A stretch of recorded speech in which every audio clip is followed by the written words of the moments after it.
I've played the first Descendant for over 100 hours, and I think what keeps me coming back is the fact the first Descendant seems to hit that sweet spot between fun gameplay loop and a rewarding grind with easy to understand goals. But that is not to say the first Descendant doesn't have its downsides, because believe me, it does have some pretty big downsides. When I started writing this video, I actually had about 15 hours in the first Descendant, and this video was fully intended to be a first impressions, but I genuinely could not put this game down. The first Descendant doesn't really add anything new to the looter shooter genre, but instead borrows tried and tested things from other games and throws them all together in a way that is satisfying, but not groundbreaking, excelling in mediocrity. The first Descendant is a free-to-play looter shooter developed and published by Nexon, released the 2nd of July 2024, with an emphasis on farming materials and collecting Descendants, who are the playable characters of the game. With the time I've spent with the first Descendant so far, I've actually really enjoyed the moment-to-moment gameplay, with the gunplay, skills, and movement all feeling solid. Previously, I was lucky enough to have played all of the betas leading to the full release, and believe me when I say the early version of the grappling hook was fairly unimpressive and uninteresting. The version that the developers landed on, however, is genuinely good fun to play with it carrying momentum, allowing you to kinda Spider-Man around if you get the angle just right.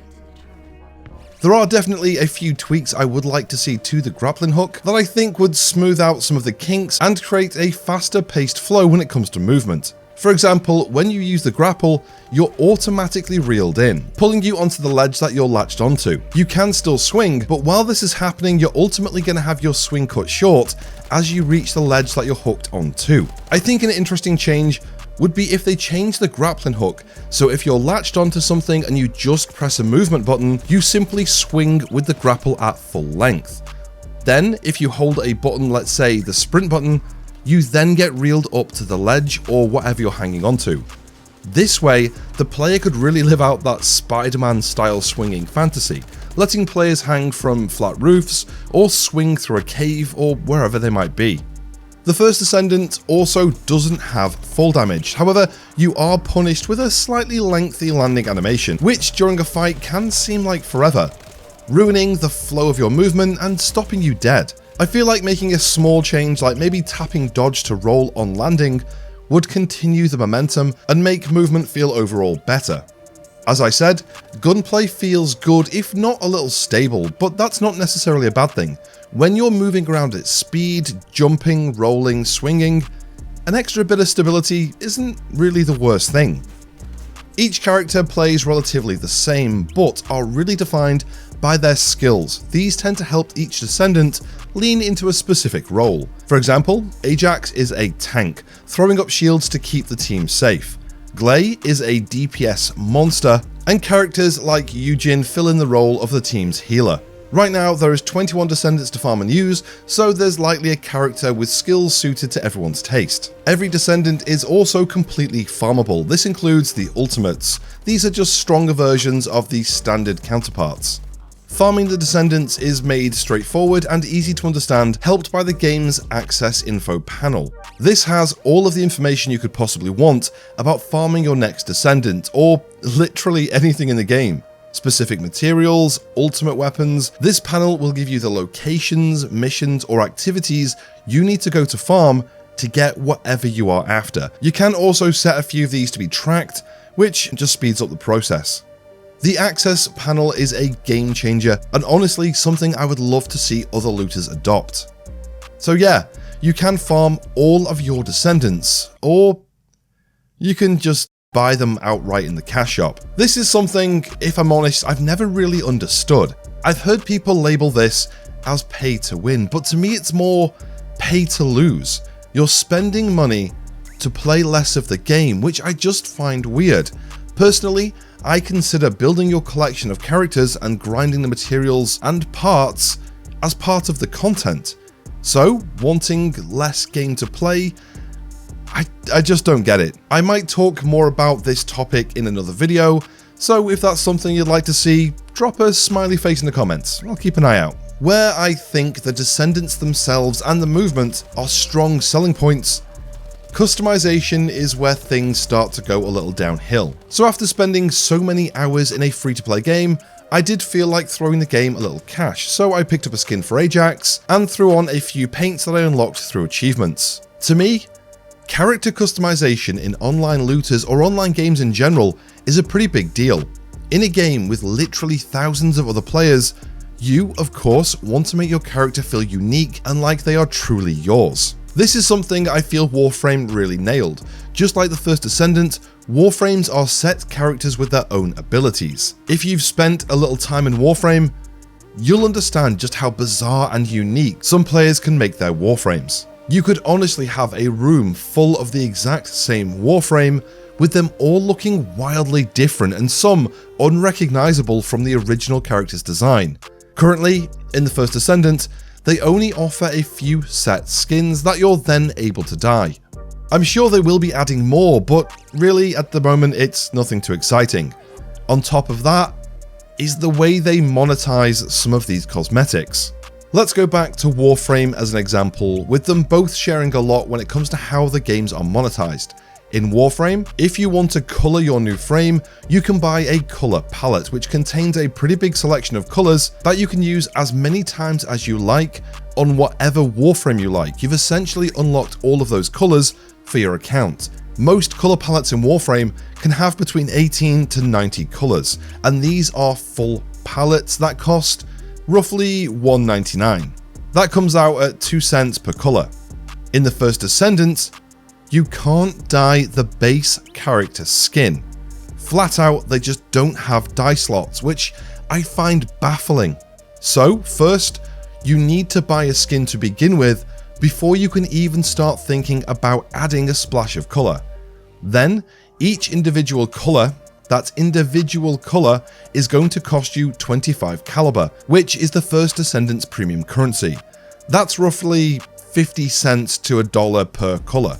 On top of that, once you've used that colour on a skin, it's then locked to that skin. You can put it on any slot of that skin you want, but you can't use it on any other skins. It is locked to that one. If you want that exact same colour for a new skin you might have bought, you're gonna have to swipe just to re-dye it. I would definitely like to see this changed. It feels like a few small changes would go a long way with player relations, and also break the world up a little bit so it didn't feel like there was hundreds of clones of certain Descendants all running around, because let's be fair, in a free-to-play game, not everybody's going to go and buy a skin. People will be unlocking some dyes through the achievements, so let the free-to-play players use those dyes and give their character a bit of flair. Then make colour unlocks account-wide, even if it's only one colour at a time. Just make them infinite use after purchase. These are easy ways to really gain some good standing with the player base, and like I say, I think these small changes would go a long way. I did also pick up the Battle Pass to try that out, and it's fine. There's nothing here to really get excited about. There are a few weapon skins that you probably won't use, dyes, boosters, and a little caliber. The Battle Pass does work through specific challenges to get Battle Pass XP. They're nothing difficult, kill enemies with specific ammo types, complete 4 missions, that kind of thing, but it's not the kind of battle pass you can just grind out by leveling up, a bit like the Division 2. Let's move on to the world and content. I agree with quite a few people that the worlds still do feel quite empty. However, you can see the devs have tried to remedy that with some additional open world content, though simply adding a bit of wildlife or maybe a few extra patrols really wouldn't hurt. What can I say about the campaign? It exists, I suppose. I wasn't blown away with the overall story. There was a very generic villain who is bad because he is bad. No real motive, he just exists to be the antagonist to the story. The story mainly seemed to work as a vehicle to the end game, which to me is absolutely fine. Looter shooter campaigns usually function as an extended tutorial to get to the end game, so I didn't really load the game up with the expectation of being bowled over by the narrative. Personally, I don't really play this kind of game for the story anyway, it's more the gameplay that really gets me invested. The open world area, or fields as they're known, are really just staging grounds for the missions, which, despite having some repetitive objectives, I really enjoyed, with them being short, light, and pretty easy to farm if you're chasing a specific drop. There's also dungeons known as operations. These are longer missions that have you take on slightly tougher enemies with some slightly more interesting mechanics. Okay, so I've had to rewrite this whole section of the video. I did go on a lengthy rant about the boss design using repetitive floating orbs during invincibility phases, which was frustrating and left the boss fights feeling samey and overdone. I even made a pretty funny balls joke at one point. But while I've been writing this, the devs have heard the feedback on the bosses and removed them. Well, sort of removed them. I jumped in game to test this out on a few missions, and some have definitely been changed to different mechanics. For example, on the Operation Old Mystery on Hagios, they've replaced the orbs with a group of enemies that spawn in, creating a shield for the main boss. And honestly, even though the concept is the same, it still feels better and much quicker to clear, especially with the right Descendant. Plus, unlike the floating orbs, a few extra enemies drop more loot.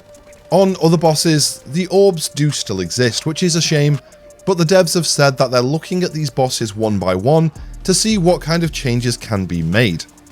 I think it's simply a combination of fun guns, skills, and the grappling hook that just creates a pretty fun gameplay loop to get trapped in as you're farming out different parts for your next Descendant. I was happily farming my last Glay piece the other day, and I ended up hooking up with a few other looter shooter enthusiasts. We were farming an open world outpost, which goes on a 5-minute cooldown every time you clear it.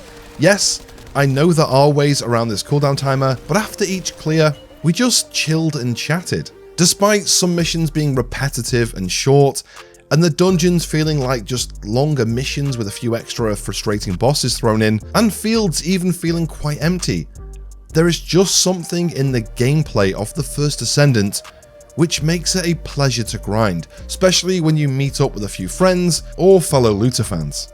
Let's move on to one of my favourite parts of this game, the Colossus. The Colossi are giant raid-like bosses with mechanics you have to learn and react to, with some having full team wipe mechanics and multiple phases. The only thing that lets these fights down is the arenas do all visually look the same, but to be honest, they're some of the funnest stages for you to really stretch your legs with the grappling hook and swing around. Speaking of the grappling hook, the Colossus also have a specific mechanic where if you shoot a weak point enough, they flash orange. Then you can live out your Attack on Titan fantasy and grapple up to the Colossus and just start breaking pieces off by hand, which I think is a pretty epic touch. Overall, so far I've really enjoyed the time I've spent with the first Descendant, and I could see myself putting in many more hours and even adding this to the never-ending roster of live service games I'm currently playing. If you'd like to see more first Descendant content on the channel, give this video a like and don't forget to subscribe for future uploads. If you'd like to support, you can do that by becoming a channel member or joining over on Patreon. Have a great day, and I'll catch you in the next one.